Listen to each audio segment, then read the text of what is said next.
The gift of this Torah is not even measurable in words. The excitement that the students feel and that they get to experience a real Torah service multiple times a week in their school. This is their Torah. It belongs to them and they get to have ownership of it and celebrate it.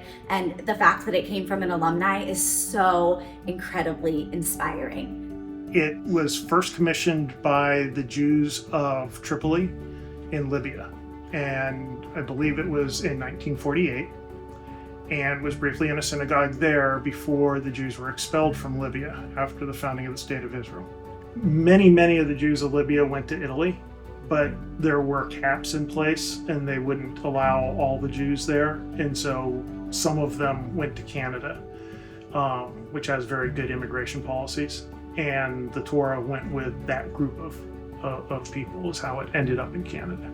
About the time that we were looking for a Torah for AJA, somebody in Canada found the Torah up in the attic of the synagogue, and everything happened just right.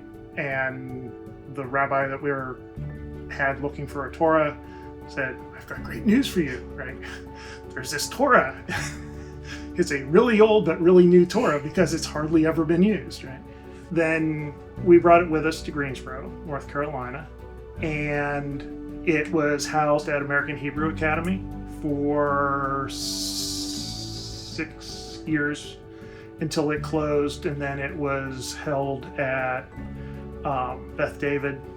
And so we started the process of where should the Torah end up.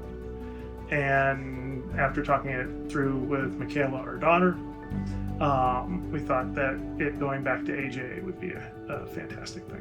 So she was kindergarten through the end of 6th grade.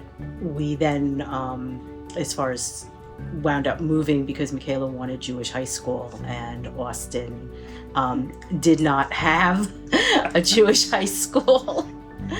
It really did shape her in